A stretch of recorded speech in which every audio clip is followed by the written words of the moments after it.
Good evening, sir. Today's topic for discussion is allied disorders of Hirschsprung's disease. Myself, Dr. Vinay. Moderator is Dr. Gauri Shankar, sir. Coming to introduction, there are number of disorders who clinically mimic Hirschsprung's disease despite presence of ganglion cells in rectal biopsy.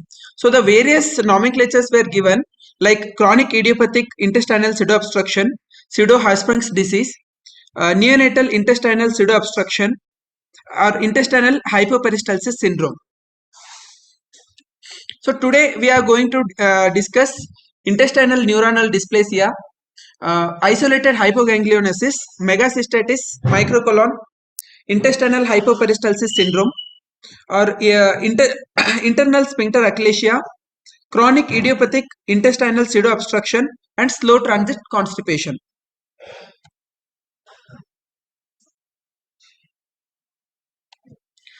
Coming to intestinal neuronal malformation, like that is dysplasia. These cases they present like Hirschsprung's disease by an underlying autoimmune mechanism, or there will be deficient production of trophic factors like laminin A, or there will be genetic defect. So the genetic defect will be like there will be deletion of deficiency of NCX or HOX11L1 gene, or there will be endothelin B receptor gene deficiency. So coming to types of intestinal neuronal dysplasia, there are two types, type A and type B. Type A constitute about less than 5% and type B is most common one. Uh, type A, there will be congenital aplasia or hypoplasia of adrenergic innervation, especially of the blood vessels. Here you can see this is the normal one, this is type A and this is type B. Here this is the normal sympathetic innervation to the blood vessels. Here we can see there will not be any sympathetic nerve supply to the blood vessels in type A. So they present acutely in neonates, and there will be diffuse colitis like features along with intestinal obstruction, diarrhea, and bloody stools. Coming to type B, this is most common type, which comprises about 95%. The here we get giant ganglia and malformation of the parasympathetic submucous plexus. So here we can see the giant ganglia and abnormal parasympathetic plexus in the submucosa. So these cases usually present with chronic constipation, and in severe cases they mimic like Hirschsprung's disease. Coming to incidence, it is the most common encountered variant of Hirschsprung's disease. The incidence of isolated intestinal neuronal dysplasia is around 0.3 to 40%. 25 to 35% of Hirschsprung's disease have isolated intestinal neuronal dysplasia, mainly seen in total colonic ganglionosis. And other associated anomalies in intestinal neuronal dysplasia is around 25 to 30%, which are seen along with ARM malrotation, congenital short bowel, IHPS, Down syndrome, or necrotizing enterocolitis. So these IND cases they usually present in a children younger than 1 year. The most common presentation is constipation, abdominal distension, obstruction, colitis-like features, bloody stool, diarrhea, and vomiting. In severe cases, they present with obstruction, and in mild cases, they usually present with constipation, feculoma, and soiling. Coming to diagnosis, diagnosis is done by suction rectal biopsy with sufficient submucosa. The whole mount preparation is done, which shows the 3D morphology as a whole. The common staining techniques used are H&E, LDH, SDH, and acetylcholinesterase. The nicotinamide adenine dinucleotide phosphate, that is NADPH diphosphorase histochemistry, is commonly used to see for immature ganglia, and other newer staining techniques like neuronal structure monoclonal antibodies to growth associated protein 43 or synaptophysin or neuronal cell adhesion molecules are also used to diagnose IND. Coming to morphological criteria for the diagnosis of intestinal neuronal dysplasia.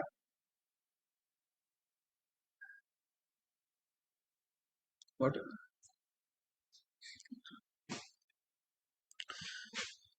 So there are two types of this criteria: obligatory and optional criteria. In obligatory criteria, the hyperplasia of the submucous plexus and giant ganglia, that is hyperganglionosis. So the normal ganglia in colon mucosa contains around 4 plus or minus 2 nerve cells. But in giant ganglia, that is commonly seen in intestinal neuronal dysplasia type B, where we get 10 plus or minus 2 uh, nerve cells per ganglia, and along with the nerve cells are significantly smaller. Uh, in 20 to 26% of the all ganglia are giant ganglia in IND. For the diagnosis, at least 4 to 7 giant ganglia should be observed in a 25 to 30 sections. So along with the hyperplasia of the submucous plexus and giant ganglia, bottom-like connections of the group of nerve cells to parasympathetic nerve fibers, and increased acetylcholinesterase activity in the muscularis propria, and increased ACHE activity in the adventitia of the submucosa arteries are obligatory uh, obligatory criteria. In optional criteria, there will be increased ACHE activity in the lamina propria and heterotopia of the ganglion cells. Heterotopia of the ganglion cells is usually the ganglion cells are seen in submucosa, but in INDB there will be abnormal position of these ganglion cells, usually in lamina propria. So coming to management, uh, the symptoms vary over a wide range. So the definite histochemical and clinical correlation is not been demonstrated. So in smaller infants, there will be immaturity of nervous system. So the diagnosis should be avoided in first year of life. And the maturation of nerve cells is often observed in intestinal neuronal dysplasia. This is a this is a slide showing uh, hyperganglionosis. These are the multiple hyperganglionosis at 2 months of age, 1 year age, and 4 year age, and 12 year age. There is a gradual improvement in uh, in the condition of the child is seen. So the treatment management is the strict conservative management uh, is followed in IND, like using laxatives or enemas and TPN at least for 2 years. 80% of the cases there will be improvement with medical management. If the bowel symptoms persist even after at least 6 months of treatment, or anorectal resting pressure profile is high, or there is no internal anal sphincter relaxation, then we can go ahead with sphincter myectomy or stomas. IND type B, which is a severe form of IND, which presents with colitis, bloody stools, or bowel perforation, where colostomy can be done. And after 8 months, stoma closure is advised. Even after 8 months, after stoma closure, if there is no recurrence, no need to do anything. If there is a recurrence of the symptoms, like which is seen typically in immature sympathetic innervation, then we have to go ahead with resection of the inflamed part. Other very rare conditions like IND are the hypoganglionosis of myenteric plexus, heterotopia of ganglia in myenteric plexus, which are practically no plexus between the two muscle layers, reduced parasympatheticness, and ganglion cell hypogenesis. Coming to second topic, isolated hypoganglionosis, which accounts for about less than 5%. This isolated hypoganglionosis clinically resemble classical Hirschsprung's disease with severe constipation or pseudo-obstruction. The male to female ratio is 3:1. The median age at diagnosis is around 4.85 years, and around 30% of the cases are present at neonatal period. So clinical presentation, the symptoms resemble classical Hirschsprung's disease with intractable constipation, ileus, and enterocolitis. Pathological approach, we have to go ahead with full thickness bowel biopsy, where we get low mucosal activity of acetylcholinesterase. There will be deficiency of nerve cells in myenteric plexus and hypertrophy of muscularis mucosa and circular muscle layers. The normal ganglia, which is around 20 to 30 micrometer, the average distance between the ganglia in submucosa is around 500 micron. The morphometric measurements in isolated hypoganglionosis using acetylcholinesterase staining is a diagnostic criteria. So here there will be the plexus area and the nerve cell number are dramatically decreased, and the distance between the ganglia is almost doubled. Here you can see the number of nerve cells are dramatically, this is the normal one and this is the abnormal isolated hypoganglionosis where there is a decreased nerve cells are seen. The NADPS diaphoresis staining are used to differentiate mature ganglion cells from immature ganglion cells. Coming to management, the treatment of choice remains the resection of the affected segment and pull-through procedure like Hirschsprung's disease. The surgical method depends on the extent of the affected bowel and localization of the disease as Hirschsprung's disease. Coming to outcome, the complications are similar to Hirschsprung's disease like enterocolitis, chronic constipation, overflow encoparesis, and need for redo pull-through procedures in residual diseases. The mortality is around 8%, which again depends on the severity of enterocolitis and TPN associated complications. Coming to next topic, the internal anal sphincter achalasia. Normal physiology is the internal anal sphincter. It is a specialized smooth muscle continuation of circular muscle layer of the rectum. It has a significant role in maintaining the anorectal continence. The rectoanal inhibitory reflex, which is mediated by intramural nerves descending from the rectum to the internal anal sphincter. The internal anal sphincter is supplied by three types of nerves, that is adrenergic, cholinergic, and noradrenergic and non-cholinergic innervation. This internal anal sphincter is the relaxation of the internal anal sphincter is mainly mediated by this non-adrenergic and non-cholinergic nerves. The mediator is nitric oxide. So the internal anal sphincter, in case of internal anal sphincter achalasia, it is a clinical condition which presents like a Hirschsprung's disease, but there will be the presence of ganglion cells. The diagnosis of achalasia, internal anal sphincter achalasia, is mainly by anorectal manometry, where the ganglion cells will be present, and in manometry there will be absent rectoanal inhibitory reflex on rectal bundle inflation. Previously, this achalasia has been referred to as ultra-short segment of Hirschsprung's disease. Coming to incidence, the pathogenesis, there will be altered intramuscular innervation, and there will be absence of nitrinergic innervation within internal anal sphincter. So here you can see this is the normal one and this is abnormal. Here there is the absence of the nitrinergic innervation within the internal anal sphincter. Along with there will be abnormal neuromuscular junction of the internal anal sphincter, so it leads to motility dysfunction, and there will be also altered distribution of interstitial cells of Castle.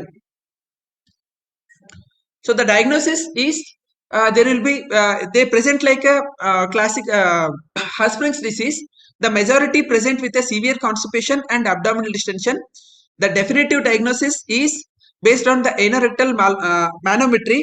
There will be absence of RAIR on rectal balloon inflation, the presence of marked rhythmic activity of internal anal sphincter, and the presence of ganglion cells and normal ACHA activity on rectal biopsy. So the treatment is the posterior internal sphincter myectomy is the treatment of choice. Here the myectomy is performed posteriorly starting at the level of pectinate line. 5 to 10 millimeter of strip of smooth muscle after elevating the submucosa is resected. The extension is extended proximally for a varying lengths ranging from 1.5 to 5 centimeter. Coming to one more treatment modality, that is intrasphincteric injection of botulinum toxin. This around 25 international unit of botulinum toxin is injected at 4 quadrants. This interferes with ACH release at the neuromuscular junction, which inhibits the sympathetic stimulation of internal anal sphincter. So they produce local and transient chemical denervation of the sphincter, but the effects are transient, which ranges from only 1 month to up to 1 year. Coming to ultra short Hirschsprung's disease, the normal physiology is there will be some aganglionosis at the junction of anal canal and the rectum. So the in very short segment, aganglionic zone extending cranial from the pectinate line will be there. In the aganglionic segment, in premature will be 2 millimeter in myenteric plexus and 5 millimeter in submucosal plexus, and which increases with age, that is around 3 and 6 mm by 2 years of age. In ultra short segment Hirschsprung's disease, which is very rare, which is most commonly seen in male children. The incidence is around 11 to 14% of all aganglionosis and 6 to 8% of all inborn innervation failure of the colon. So these patients, they present with chronic constipation in the second half of the first year of life. The length of the aganglionic segment in Coron, it is given as 1 to 3 centimeter. The hypertrophic nerves, along with hypertrophic nerves and increased ACHE activity. But in Hall-Schneider, the aganglionic segment, they have given it as varies from 2 to 3 centimeter to up to 10 centimeter. This aganglionic, ultra short segment, the term is restricted to the lowermost 2 to 3 centimeter of the anal canal up to the rectum below the pelvic floor.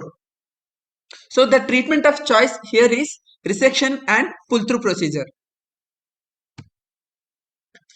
Coming to one more, this megacystitis microcolon intestinal hypoperistalsis syndrome, which is a very rare congenital and generally fatal cause of functional intestinal obstruction in newborn.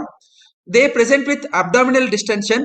This distension because of distended non-obstructed urinary bladder, along with there will be microcolon or there will be decreased or absent intestinal peristalsis. So the associated anomalies here are incomplete intestinal rotation or shortened small bowel. So the inheritance pattern is autosomal recessive. The pathogenesis is not very clear. There are several hypotheses like general genetic, neurogenic, myogenic or hormonal theories are there. Coming to histological findings, the enteric nervous system, they present varyingly with some, in majority of the cases, the normal ganglion cells will be there, but in other few number of patients, there will be hypoganglionosis or hyperganglionosis along with giant ganglia in other patients. There will be absent interstitial cells of Kajal in the bowel and urinary bladder, vacuolar degeneration of the smooth muscle cells with abundant connective tissue. There may be absent or decreased contractile and cytoskeletal proteins and neuronal abnormalities. The prenatal diagnosis can be done here.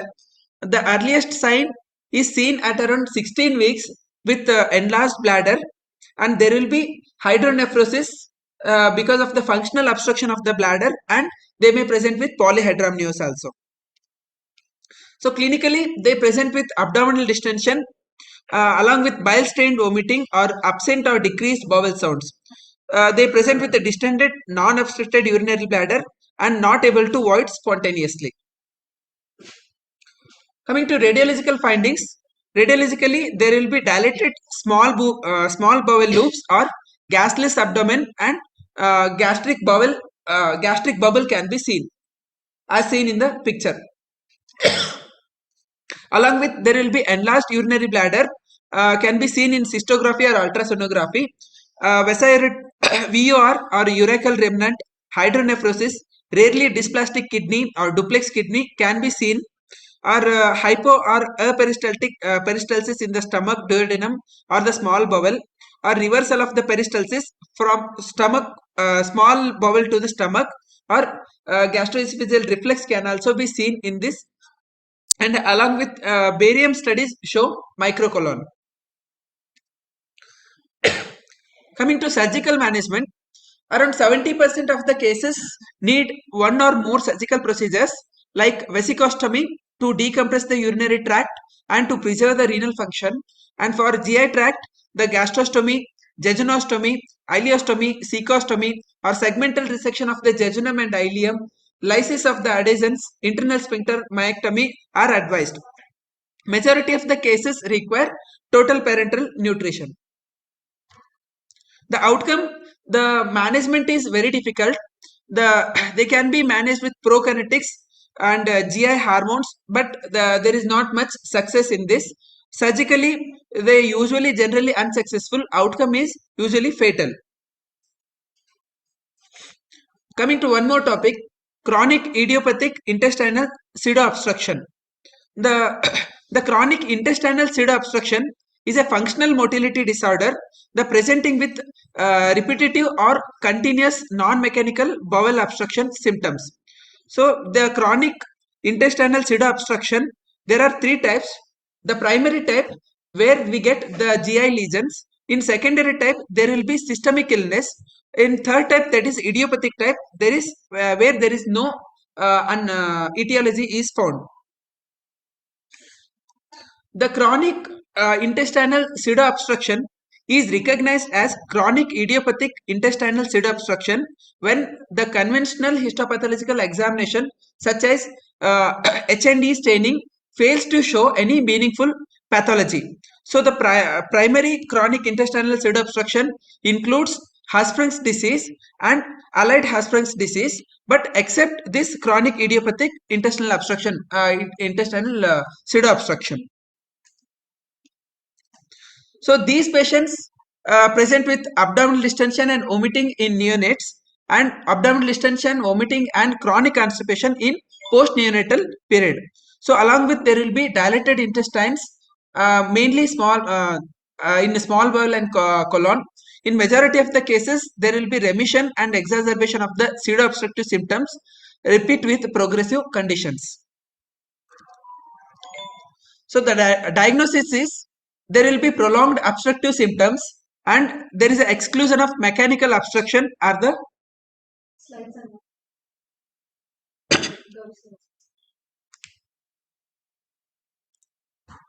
not moving.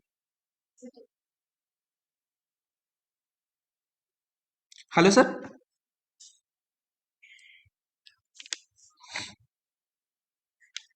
Sir, not audible sir.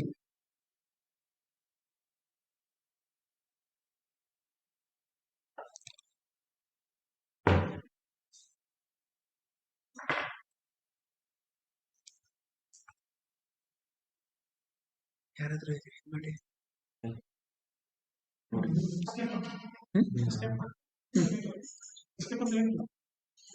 Stop sharing and then please share.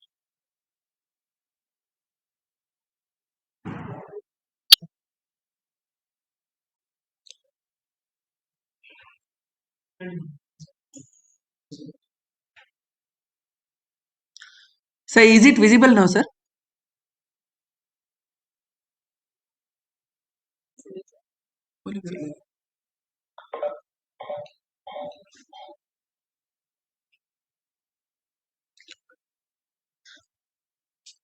Am I audible? Yes sir, yes sir, audible now sir.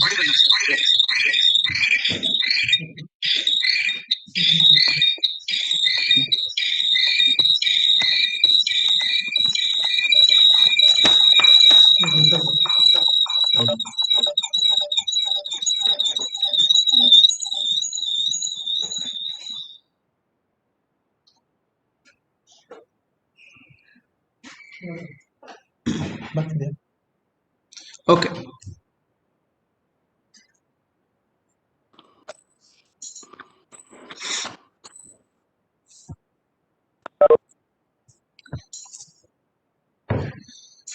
So the chronic idiopathic intestinal pseudo obstruction, the diagnosis is mainly there will be prolonged obstructive symptoms and exclusion of mechanical obstruction of the are a key for the diagnosis. There are seven diagnostic criteria. There are seven diagnostic criteria.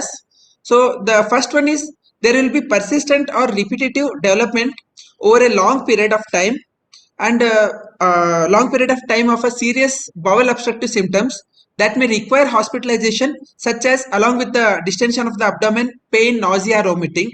The duration of symptoms is usually more than 2 months for neonates and onset, and more than 6 months for the onset in a infancy. So there should not be any GI dilatation or air fluid levels, no lesions mechanically obstructing the GI tract, no pathological abnormalities in nerve plexuses on HND staining obtained by intestinal full thickness biopsy, and even this megacystitis microcolon, intestinal hypoperistalsis syndrome, and secondary chronic intestinal pseudo obstructions are excluded. Then we have to go ahead with this chronic idiopathic intestinal pseudo obstruction as a diagnosis. So the therapeutic interventions, in therapeutic we can go ahead with conservative or invasive treatments. More in conservative management, the drug therapies are like prokinetic agents, probiotics, antibiotics, laxatives, or antidiarrheals can be used, but there are no recommended medications for the treatment. In nutritional therapy, a child requires repeated and prolonged fasting. Total parenteral nutritions are required due to enteritis caused by stagnation of the intestinal contents. The optimal parental and enteral nutrition support may prolong the survival of the child. Here we can use semi-digested nutrients along with the semi-digested low residue diet, or digestive nutrients are useful. The GI decompression techniques, like the appropriate GI decompression should be considered.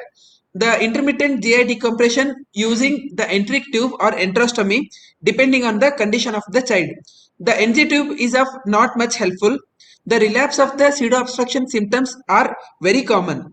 The antegrade continent enema suggested to improve the defecation and abdominal distension. The temporary efficacy with jejunostomy, ileostomy is seen, but colostomy is of no use. Coming to radical surgical treatment, when we have to go ahead with radical surgical treatment in chronic idiopathic pseudo obstruction, when GI decompression is not effective, or when there is a risk of intestinal perforation or like enteritis. So even if the dilated segments are resected, the obstructive symptoms may relapse due to dysfunction of the remaining intestine.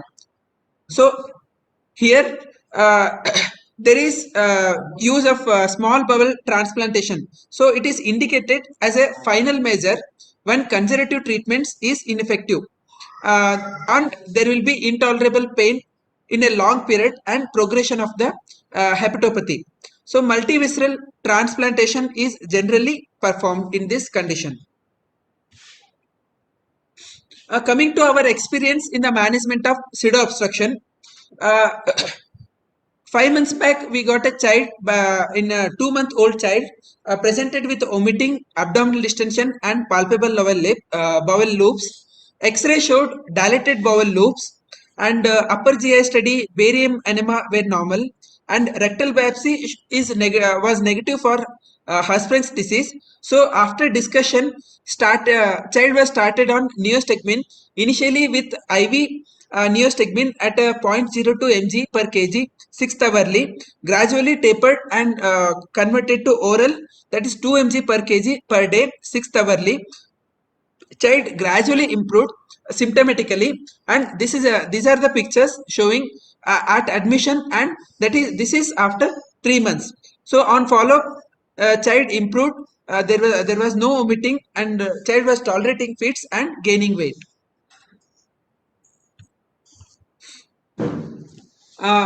These are discussions about the pseudo obstruction. Now coming to the topic, slow transit constipation. The functional constipation is divided into three subgroups, that is normal transit constipation, disorders of defecatory or rectal evacuation, that is outlet obstruction, or slow transit constipation. This slow transit constipation mainly seen in women. There will be intractable constipation, the heavily delayed colonic transit up to true colonic inertia can also be seen. They usually attribute it to disorders of colonic motor function. So the other abnormal motor aspects involved here are the alteration of the rectosigmoid contractile activity, the decreased colonic propulsive function, abnormal response to food ingestion, or the overall reduced electrical or motor activity of the large bowel. This slow transit colon as an enteric neuropathy. So the manometric studies which shows the neuropathic type of abnormalities, they not necessarily confined to the large bowel only, but they may also seen in esophagus, stomach, gallbladder, or small bowel, which is known as panenteric motor disorder. So the normal HND staining won't show any abnormality in slow transit constipation, but special staining techniques like silver staining, which shows the reduction in the total number of argyrophilic neurons, and there will be morphological neuronal and or axonal abnormalities. So these patients, they there will be also excessive production of the nitric oxide in colonic mesenteric plexus, along with decrease of the enteric neuronal elements and reduced number of interstitial cells of Kajal. So the clinical findings, they present with severe constipation with heavily delayed colonic transit along with soiling, abdominal pain, nausea, and poor appetite. They are usually refractory to medical treatment. The manometric findings shows impaired motility and propulsive activity of the large bowel. So coming to colonic transit study, this colonic transit study is done using a radiopaque markers, or recently they started using wireless motility capsules. So there are two techniques, single capsule or multiple capsule techniques. In single capsule, different companies produce different types of this one. There are two companies where in each capsule contains 20 markers. In other company there are 24 markers. So in single technique, single capsule technique, where the single after ingestion of the single capsule, the single X-ray is taken on day 5. So that is after 120 hours. If there is a more than 20% retention of the markers, then it is considered as delayed transit. In studies, they have shown more than in 95% of the cases, they pass more than 80% of the cases within 120 hours. In multiple capsule technique, one capsule is taken every day for 3 days, and X-rays are taken on day 4 and day 7, or straightly on day 7. The colonic transit in each segment and through the entire colon are calculated by multiplying the number of markers by 1.2. 1.2 if the markers are 20, and 1 if the markers are 24. Here in this picture we can see they divided into three quadrants: right, left, and rectosigmoid.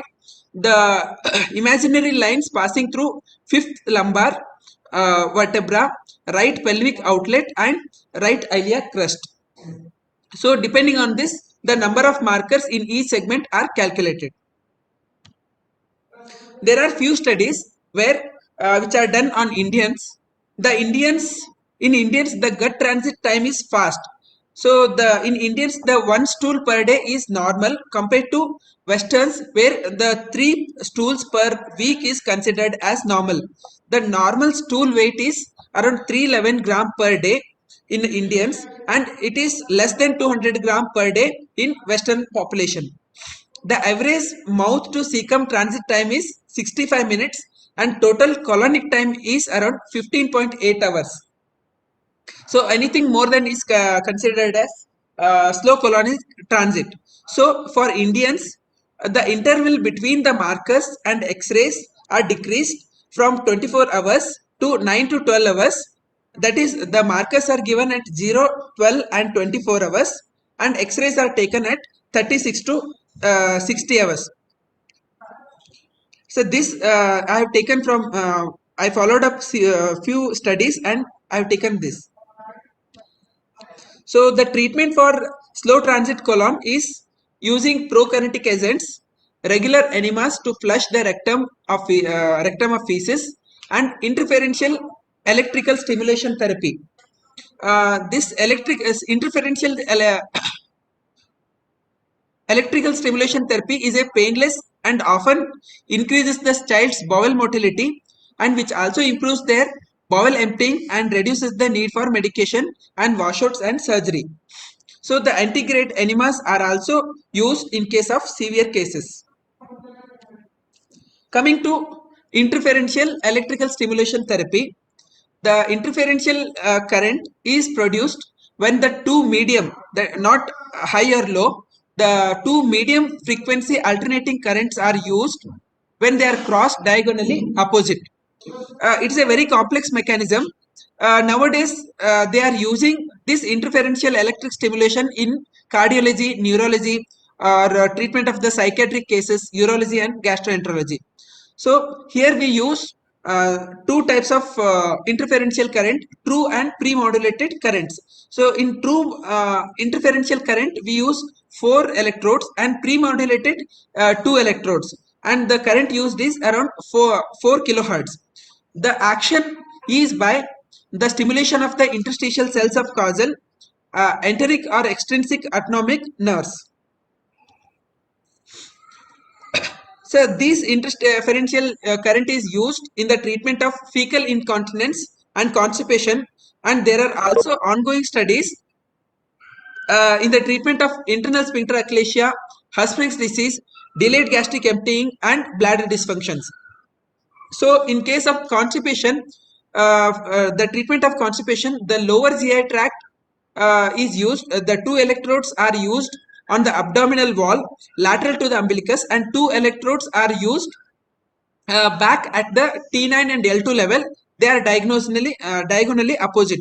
The they influence the neuroplasticity of the enteric nerves and inducing the structural, intrinsic or synaptic changes, which leads to altered neuronal function. So these are my references. Thank you, sir.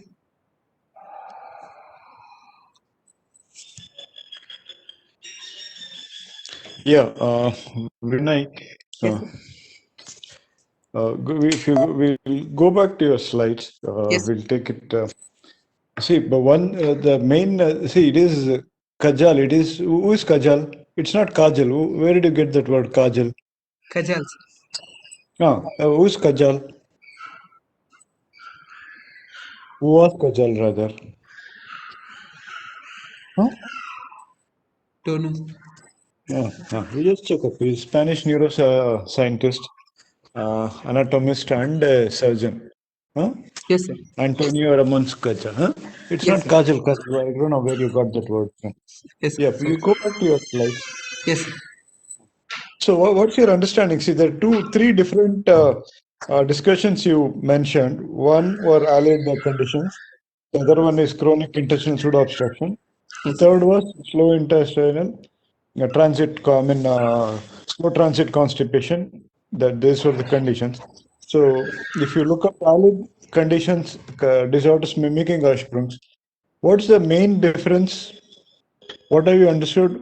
If you say there is a Hirschsprung child with Hirschsprung disease, or there's a child with IND or hypoganglionosis or megacystitis, hyperpituitary syndrome, or the other one which you present, IAS. So Yes, sir.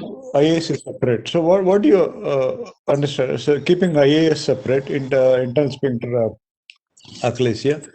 So what have you understood between IND, hypoganglionosis, and when you consider a child with Hirschsprung disease, or when you consider a child with these things? What is your understanding? So all these pseudo obstruction cases, they mimic the Hirschsprung's disease, like they present with abdominal distension and obstructive features, sir. But Okay.